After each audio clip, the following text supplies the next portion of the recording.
It is late afternoon. The first few days of 2024 have been rather hot, and the best time of day to enjoy a wonder walk is late afternoon, just before the light disappears.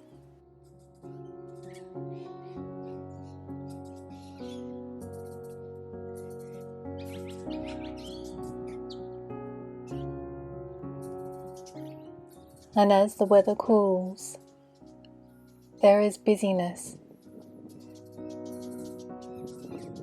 The birds are busy feeding, while the ants are marching up and down trees.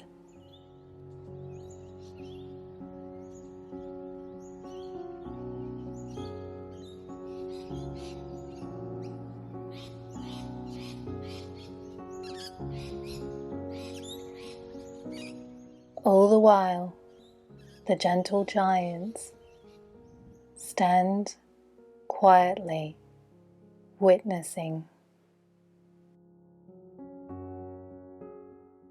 How has the first week of the new year been for you, Wonder Weavers? I'd love you to share with us below.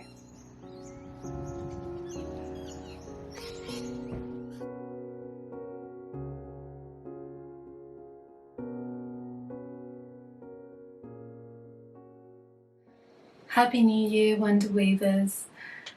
I've been easing myself into the new year, enjoying the process of renovating the interior of the cottage.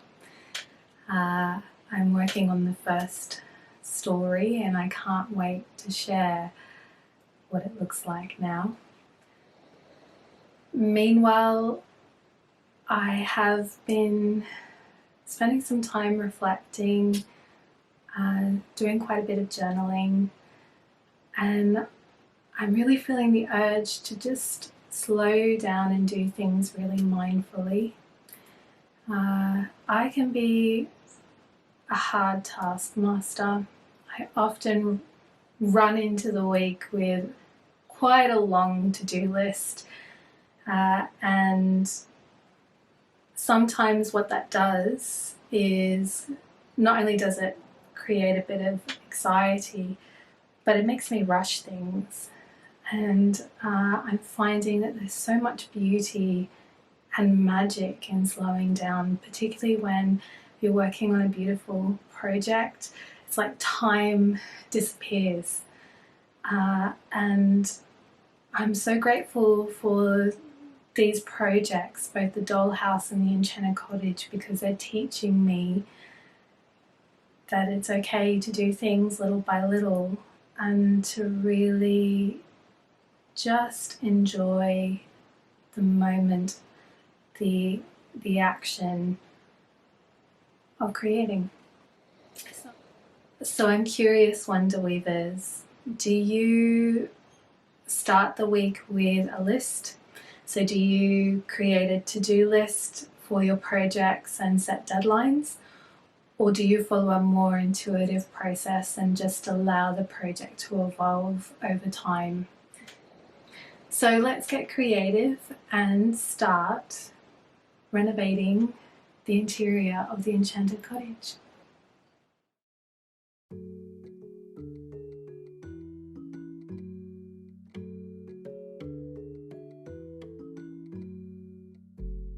Inside the cottage we venture this week. My first job is to clean the floors and the walls, removing stickers.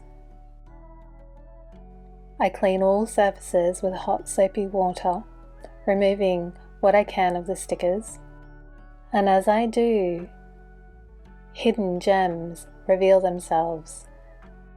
As I tear the sticker underneath the bay window away, an interesting piece of fretwork is revealed.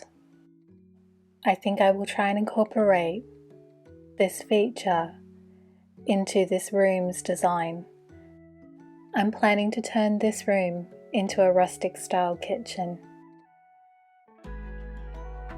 My trusty trowel comes in handy, helping me scrape the stubborn stickers off the wall.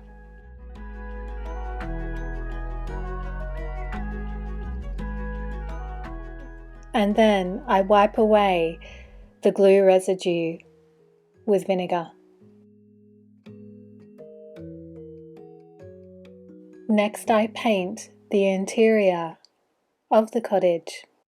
In my reading this week, I discovered that chalk paint can be used on plastic. I have a small amount of paint left from when I painted the interior of the dollhouse, so I thought I'd give it a go.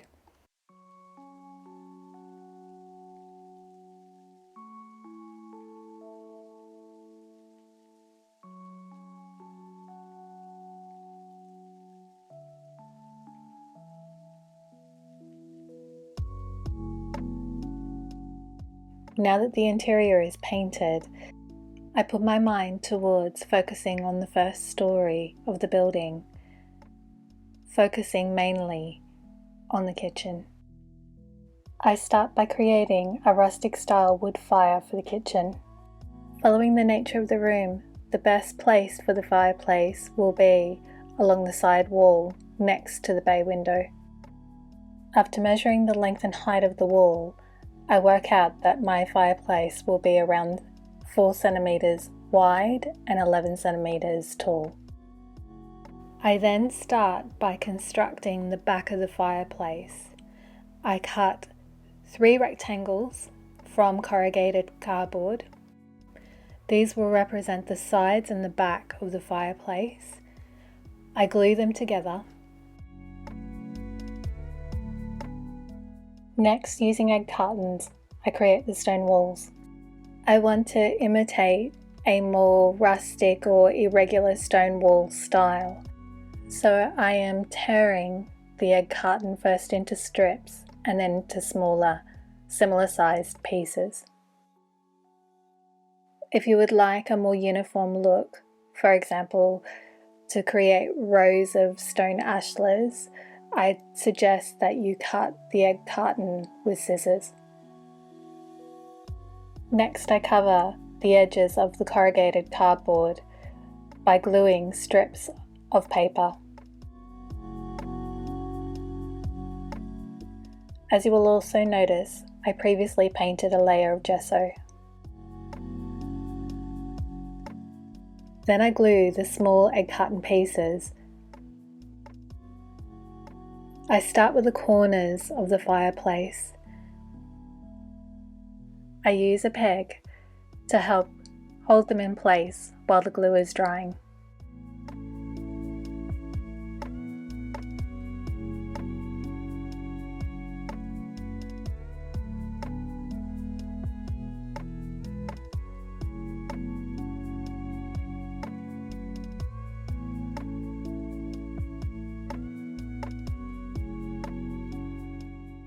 Later, I apply a layer of gesso.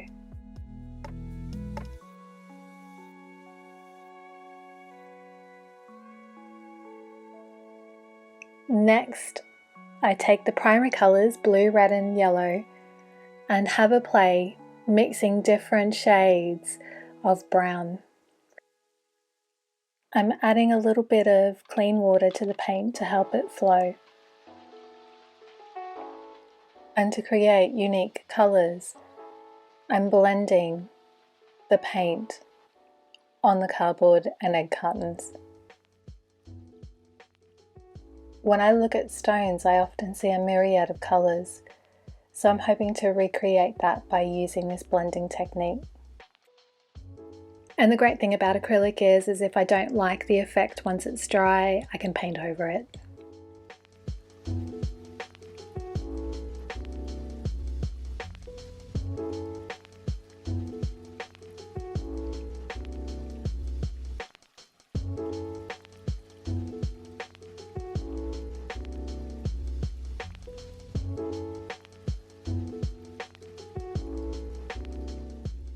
With a hard brush, I next apply a little bit of matte white acrylic paint.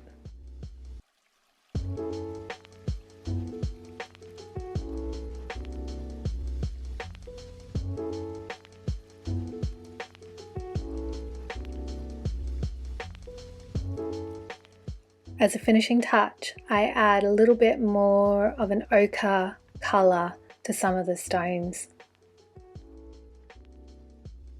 I then glue the back of the fireplace on the wall, and to its right I also place an L-shaped stone wall that I created using the same method, and this will be where the wood is stacked. So far so good. Next I work on the front of the fireplace.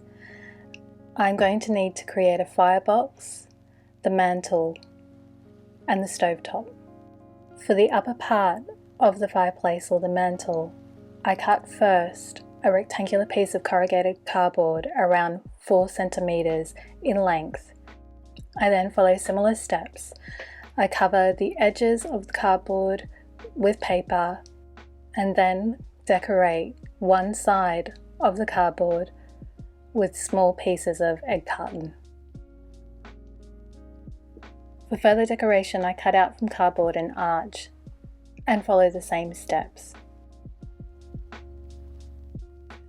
This time I place the egg carton pieces in a more uniform fashion.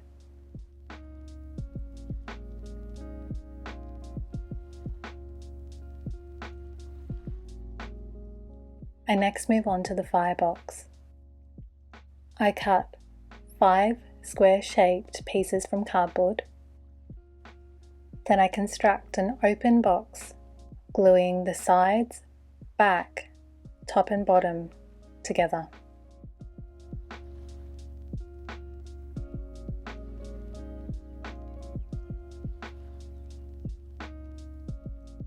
For the firebox door, I cut a small square from black cardstock, and then with a graphite pencil I draw a smaller square inside of it and cut it out with my hobby knife. I will now reattach these parts by gluing a small strip of fur leather. The leather will act as a hinge, and I'm gluing it on the inside of the door.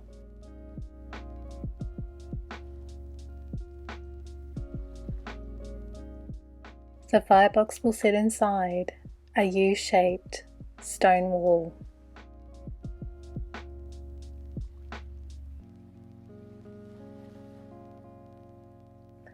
Later I decide to make some minor adjustments to the side walls of the firebox. I take the box apart and then reassemble it, but this time I glue it directly to the front of the stove.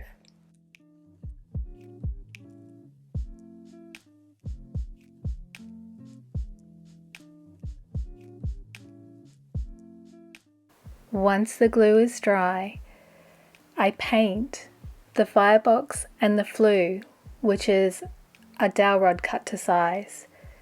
These I paint with PVA mixed with black acrylic paint. The PVA will lift the paint, giving it a glossy look. And this combination, I hope, will help these features take on a more authentic cast iron look. I also paint the firebox door and the stovetop, also made from cardstock, with PVA glue. I then add the final touches to the door. I cut a tab from black cardstock, glue it to the front of the door, and also a small square that I've cut from balsa wood.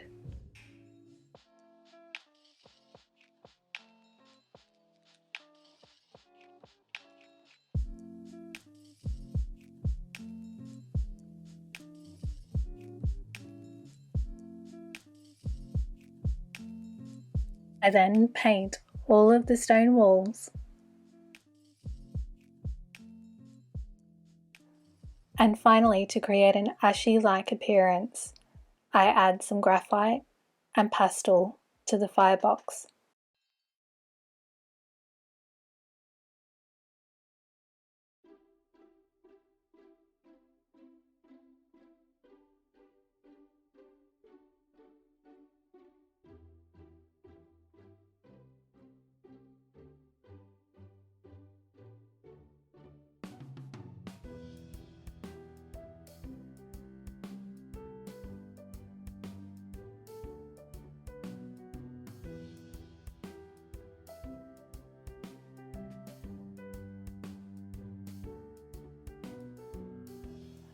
Now that I've made all the parts for the wood fire, I turn to making the floor of the first story. I'm going to create an irregular stone floor, once again using egg cartons. And to dress up the dividing wall, I glue a painted piece of dowel rod cut to size.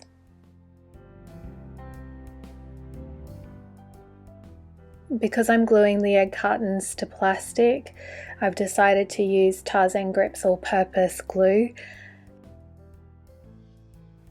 I apply this glue with a matchstick.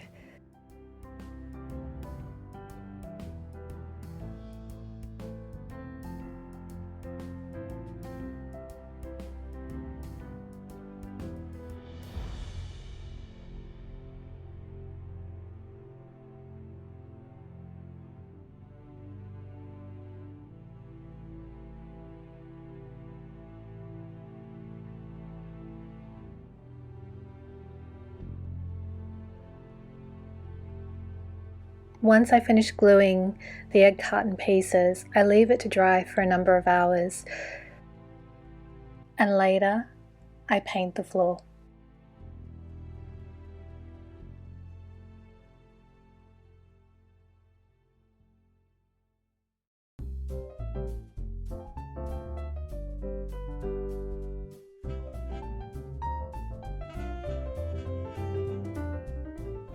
Now for the finishing touches.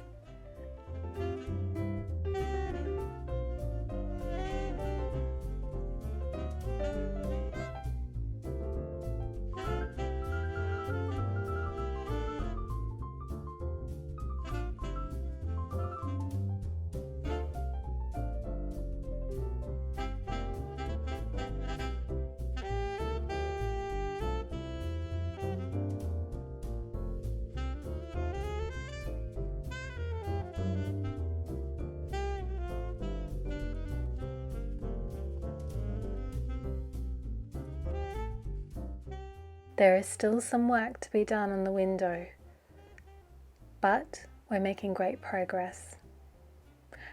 And look, someone has set up a table ready to enjoy a cup of tea. Thank you for watching, Wonder Weavers. I hope you have a beautiful weekend. And don't forget that you can connect with me on other platforms. All of my details are in the description below. Until the next time, Wonder Weavers, take care, stay well, and don't forget to play. Adios. Ciao. I wonder who is coming for supper. Perhaps Bilbo Baggins?